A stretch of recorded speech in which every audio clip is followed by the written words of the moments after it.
Halo, saya akan membahas artikel bereaksi soal artikel yang sudah dibagikan di Ifbook mengenai ketulusan dan suara hati. Di awal artikel ini ada ilustrasi. Saya akan bacakan. Ketika berumur 6 tahun, si Tato diajak oleh ayahnya naik mobil. Di suatu tempat, ayahnya disemprit oleh polisi karena melanggar lampu merah. Lalu ayahnya memberi petugas itu 20.000 bersama dengan SIM-nya. "Gak apa-apa nak, semua orang berbuat itu," kata ayahnya. Ketika si Tato berusia 9 tahun, berbeda lagi nih situasinya. Dia pergi berbelanja dengan ibunya. Lalu saat membayar di kasir, bayar, kasir ini tanpa sengaja mengembalikan uang lebih banyak dari yang seharusnya kepada ibunya. Lalu ibunya cepat-cepat menyimpan kelebihan uang itu dalam dompetnya sambil berbisik kepada si Tato, "Tiap orang juga berbuat itu."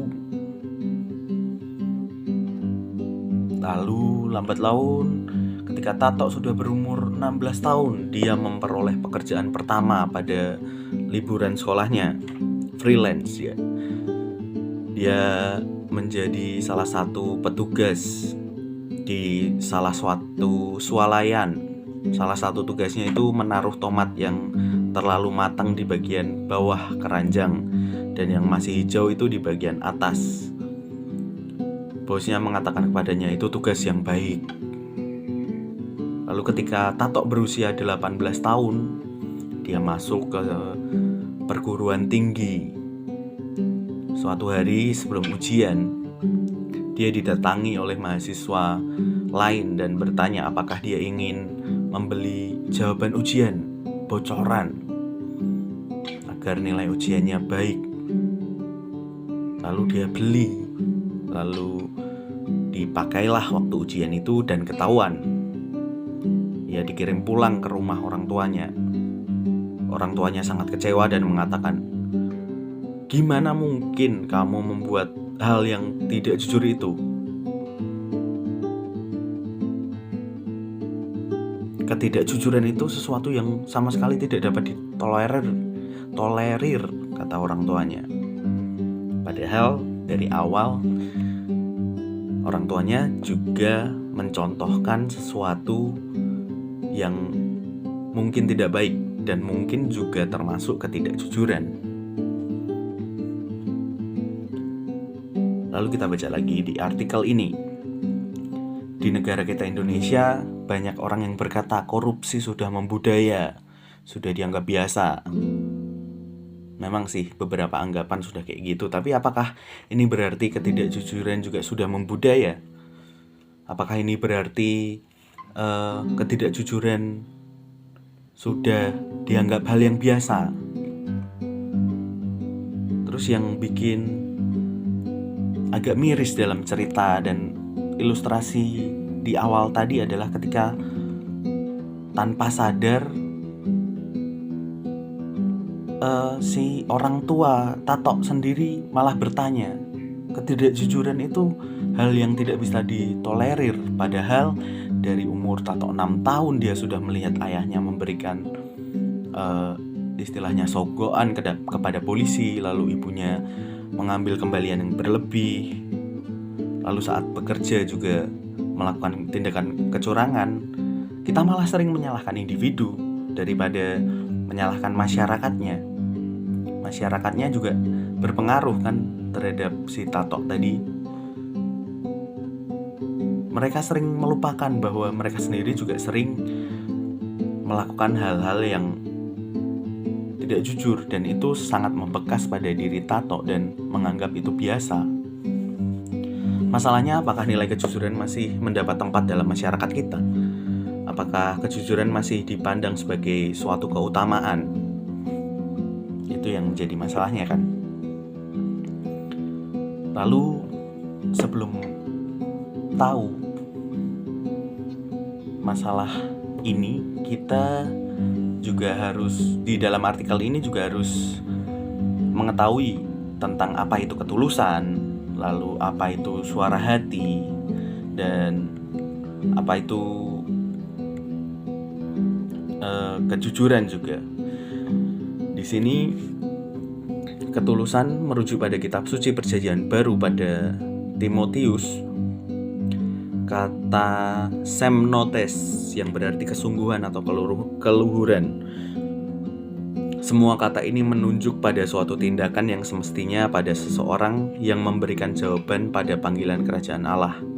Kata-kata ini juga mencerminkan keutamaan sosial bagi mereka yang hidup dalam damai dengan sesamanya, yang kebanyakan bukan dari iman yang sama. Dalam bahasa Indonesia, ketulusan atau kejujuran bisa diartikan sebagai kesungguhan atau keluhuran.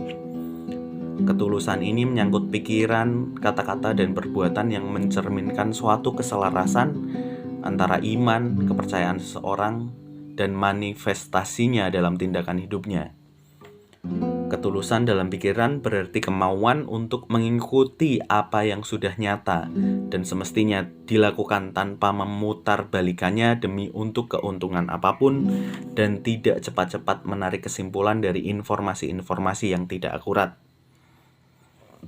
Sedangkan lawan ketulusan sendiri itu adalah dusta atau berbohong.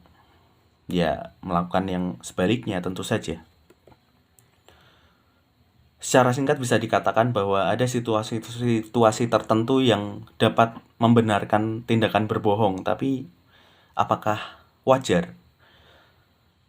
Masalahnya sekarang ialah banyak orang yang berbohong dalam situasi yang seharusnya mengatakan kebenaran. Contohnya sales, biar targetnya terpenuhi, dia terpaksa melebih-lebihkan keuntungan atau keunggulan produknya. Misalnya yang harusnya ini barang ini hanya tahan beberapa tahun, tapi dia bilang ini bisa tahan seumur hidup. Itu salah satu ketidakjujuran yang dilakukan sales. Atau mungkin yang lebih berat lagi ketika ada politikus yang mau mencalonkan diri, dia umbar janji-janji manis, bukan janji jiwa. Kalau janji jiwa saya juga suka. Kopi, perkopian duniawi.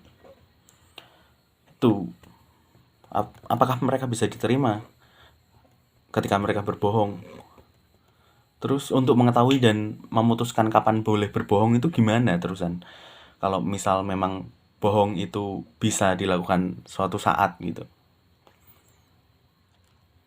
tanpa disadari pun harusnya manusia perlu mempunyai kebiasaan untuk jujur dan tulus.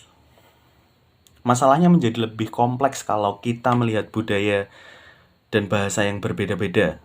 Ketulusan tidak bisa langsung terlihat lewat pengungkapan kata-kata. Misalnya dalam kebudayaan Jawa, kata inggih atau ya belum tentu berarti ya, dan kata mboten belum tentu berarti tidak, terutama kalau menyangkut hubungan dengan atasan atau dengan orang yang dihormati. Dengan demikian, ya berarti bisa berarti tidak, dan tidak yang diucapkan dengan ragu-ragu bisa berarti ya. Kalau hanya melihat kata-kata saja tidak dapat kepastian. Kepastian itu didapatkan dalam kenyataan sesudahnya. Kalau dalam bahasa Jawa sering dikatakan nggih-nggih tapi ora kepanggih. Tuh. Maka berbicara tentang ketulusan, tak terhindarkan kita akan berbicara tentang suara hati. Keduanya saling erat berhubungan. Suara hati mengandaikan ketulusan, dan ketulusan ini keluar dari suara hati yang murni. Orang tidak dapat mengikuti suara hatinya tanpa ketulusan atau itikat baik. Kalau orang bertindak secara jujur dan tulus, maka dia bertindak sesuai dengan suara hatinya, dan dengan demikian akan merasa dirinya bernilai, merasakan martabat dirinya sendiri. Lalu tentang suara hati. Suara hati itu merupakan keyakinan pribadi, subjektif yang tulus dalam diri seseorang. Perintah suara hati ini bersifat mutlak dan harus ditaati tanpa ada tawar-menawar. Dan di sini terletak martabat dan keluhuran seorang pribadi manusia, itu dari Gaudium et Spes 16. Namun hal ini bukan berarti bahwa cukuplah menaati suara hati pribadi dan selesailah masalahnya. Selalu ada kemungkinan bahwa suara hati itu sempit dan keliru. Ya, kadang kita juga tidak melulu benar tentang apa yang kita rasakan, apa yang kita dengar di suara hati kita. Hal ini menuntut keterbukaan akan nilai-nilai yang baru. Dan sekali lagi, seseorang mengenal sebuah nilai baru dan meyakininya dalam suara hatinya, maka dia wajib untuk melaksanakannya dalam hidupnya. Ya, walaupun itu sering ada kesalahan. Dan seperti sudah disebutkan di atas, suara hati itu bukannya tidak bisa keliru, tapi mungkin ada kekeliruan yang akan kita alami. Penglihatan dan penilaian kita bisa dikaburkan oleh kepentingan-kepentingan pribadi, sosial, atau ekonomis. Suara hati bisa keliru dalam memberikan penilaian faktual karena kurangnya informasi atau informasi yang sudah dimanipulasi. Suara hati bisa keliru karena kurangnya kepekaan pribadi dan sosial dalam hal yang terkait dengannya. Suara hati bisa keliru karena salah memperhitungkan kemungkinan, konsekuensi-konsekuensi dari keputusan yang belum diambil tindakannya saat keputusan sebelum bertindak.